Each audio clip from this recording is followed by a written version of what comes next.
Buenas, ¿cómo están? Bueno, estamos de nuevo en nuestra serie La Semana Santa y su mensaje para nosotros hoy. Recuerden que en la prédica número 1 hablamos de la cruz y la salvación. Fue un mensaje que hablaba sobre qué difícil era que la cruz fuese a representar la salvación del ser humano. Y en la prédica número 2 hablamos de la cruz y la corona y pensamos un poquitito en que cuando hablamos de corona siempre estamos pensando en reyes y cosas de ese estilo. Hoy quiero hablar sobre la resurrección de Jesús. Te pregunto, ¿cuán cierto es el relato de los evangelios y qué significa para nosotros hoy? Porque ha sido objetado estos relatos. Según cualquier parámetro religioso o secular, Jesús continúa siendo la figura más destacada de la cultura occidental. Pueden pensar, ya tenemos 2 milenios y pico, y esos 2 milenios después de la muerte de Jesús, nosotros dividimos en dos partes el calendario de la historia humana, el antes y el después de Jesús.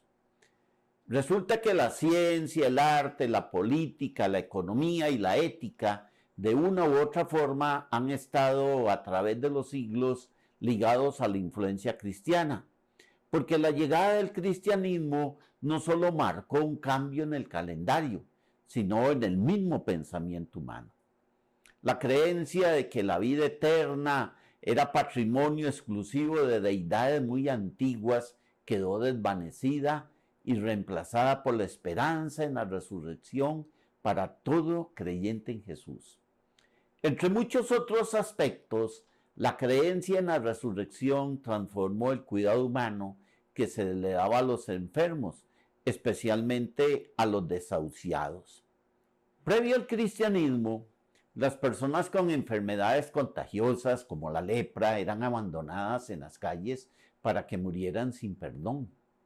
Esto cambió después de la muerte y resurrección de Jesús, porque la liberación del temor a la muerte producida por la resurrección y su consecuente promesa de la vida eterna llevaron a los nuevos conversos cristianos a poner en riesgo sus propias vidas para cuidar a los desahuciados de la sociedad. Sin embargo, hoy en día hay quienes dudan de la resurrección. No todos atribuyen a la resurrección el mismo valor. Hay algunos que creen que el cristianismo podría renunciar a la doctrina de la resurrección y piensan que la sustancia del cristianismo reside exclusivamente en las enseñanzas de Jesús, más allá de que haya resucitado. Otros sugieren que la resurrección es simplemente una historia imaginaria o digamos un mito creado por los autores bíblicos luego de sufrir la muerte infame de su gran héroe en manos de los soldados romanos. Y entonces estas personas sugieren que todo fue una conspiración, un entendimiento secreto, concertado por los discípulos desesperados, cuyo único fin era cubrir la vergüenza de su creencia y el repudio público. ¿Podemos nosotros los cristianos aceptar este punto de partida?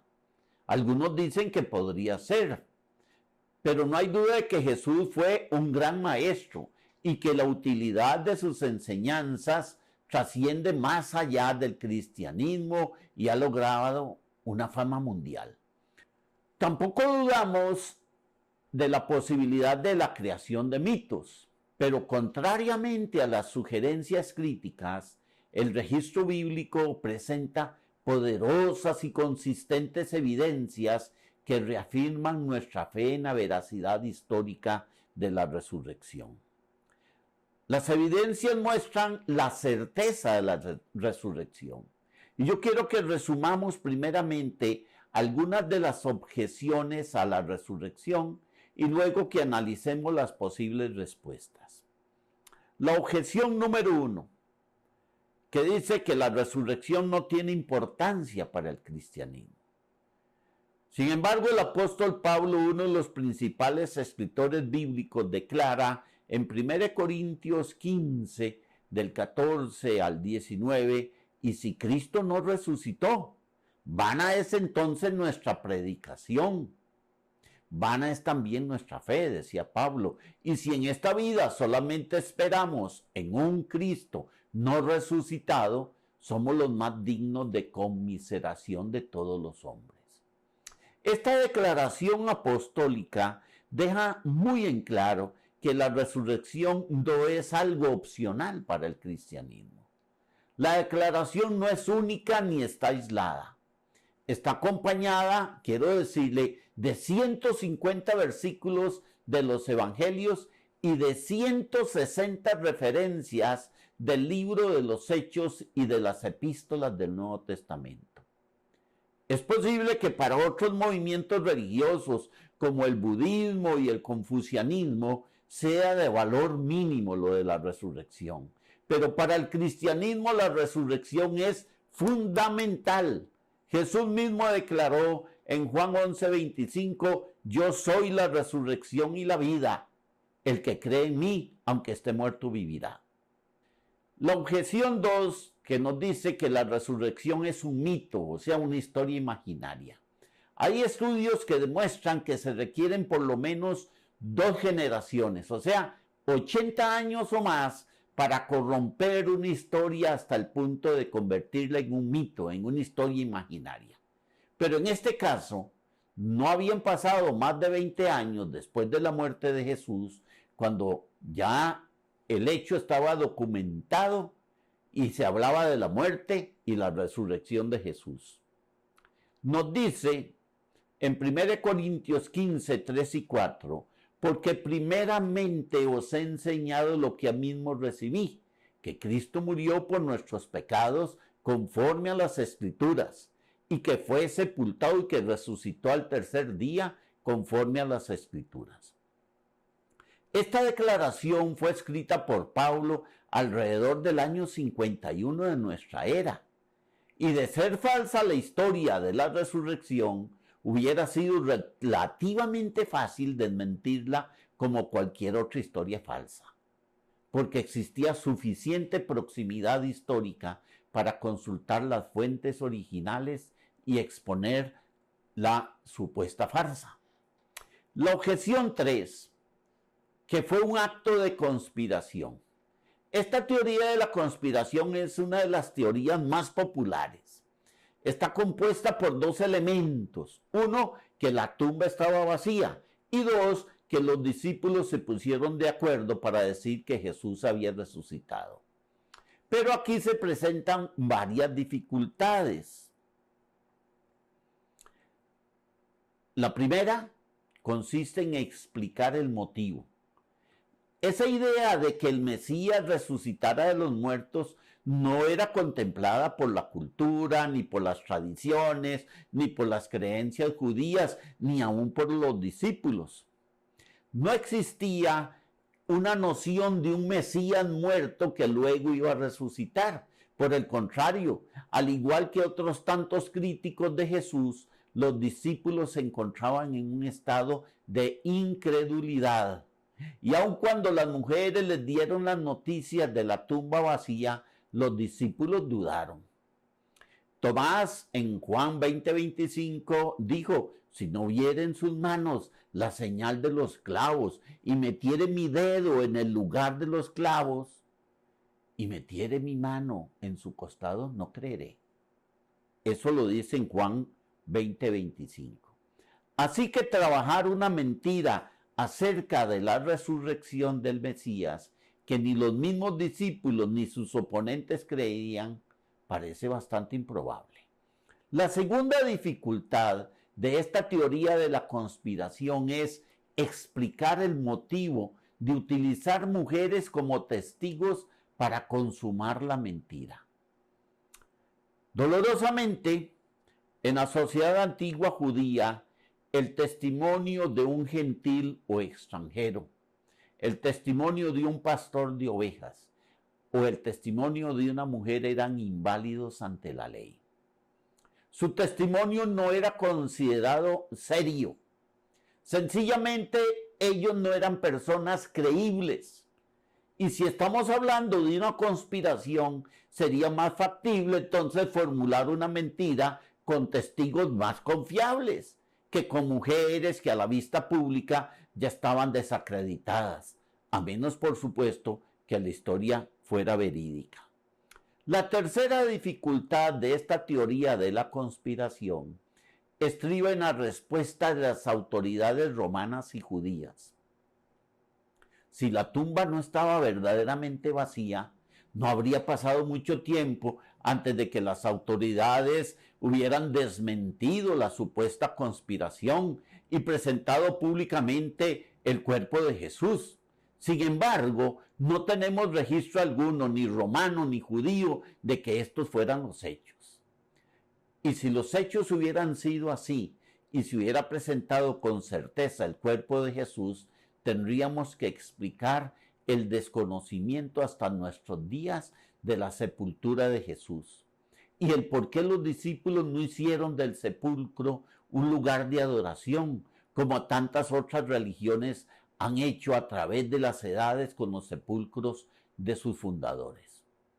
También deberíamos explicar el motivo que transformó la vida de unos tímidos discípulos que se escondieron por la vergüenza de un chasco, de esos temerosos hombres de morir a manos de los que tomaron la vida de su maestro y los convirtió en seguidores valientes, al tal punto que salieron y proclamaron a un Jesús resucitado aún al costo de sus propias vidas. Es contradictorio que los discípulos, habiendo antes negado a Jesús y temiendo después morir por sus propias vidas, estuvieran dispuestos a morir por el testimonio de la resurrección, considerando esto un mito. De acuerdo a la historia, todos menos Juan fueron muertos porque rehusaron renunciar a sus convicciones. Es sencillamente inexplicable que el cristianismo haya sobrevivido si la muerte y la resurrección de Jesús fuesen un mito, o sea, una historia imaginaria o una conspiración. Muchos historiadores señalan hoy que los romanos crucificaron por lo menos media docena de otros líderes judíos que se autoproclamaban mesías. ¿Cuál fue el resultado de esas ejecuciones? Que los movimientos o grupos de los presuntos mesías se disolvieron y quedaron en nada. Con el cristianismo, sin embargo, la historia fue diferente. El mismo imperio romano que crucificó a Jesús luego se convirtió al cristianismo. Y quiero decirte que hoy una tercera parte de la población mundial profesa ser cristiana. Y en última instancia, la explicación más razonable por la cual los discípulos y seguidores de Jesús sostuvieron sus convicciones sobre la resurrección es porque fueron testigos del hecho. La autenticidad de la resurrección transformó sus vidas, y no solamente la de ellos, sino la de generaciones posteriores que les siguieron. Durante esta Semana Santa, multitudes se han congregado para celebrar la resurrección de Cristo. De acuerdo a estadísticas demográficas, el 80% de los habitantes de Costa Rica cree que Jesús resucitó de los muertos y el 90% de la población se declara cristiano. Para los que celebramos esta semana, la resurrección representa esperanza y promesa. La esperanza de que vamos a ser libres del temor a la muerte. Y eso nos infunde la certeza de que la muerte no tiene la última palabra y que este mundo con sus acciones sin lógica y sin sabores no es la culminación de la historia humana y que podemos vivir confiadamente porque nos esperan la seguridad de un futuro mejor. La pregunta es, ¿qué representa para usted la resurrección? ¿Transformará la tumba vacía su vida tal como transformó la de aquellos primeros discípulos que de escépticos creyentes, cautivos del temor, se convirtieron en personas llenas de tal entusiasmo que revolucionaron imperios? O podemos exclamar con Job, en Job 19:25, yo sé que mi Redentor vive y al fin se levantará sobre el polvo, y después de deshecha esta mi piel, en mi carne he de ver a Dios. Señor, gracias. Creemos firmemente que tú resucitaste y que estás a la diestra del Padre intercediendo por nosotros. Y al resucitar nos diste salvación y vida eterna. Y has vencido y nosotros somos más que vencedores. Recuerda, el Señor es quien te levanta, te limpia y te renueva. Bendiciones.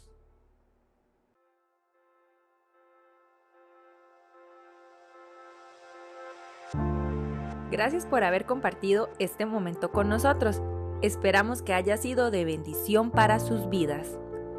Queremos recordarles que todos los jueves estaremos profundizando más de las prédicas en nuestro estudio bíblico y los miércoles de cada mes en nuestro grupo de Mujeres Airo. Si aún no formas parte, escribinos al WhatsApp que aparece en pantalla. Que tengas una excelente semana. Nos vemos en nuestra próxima prédica.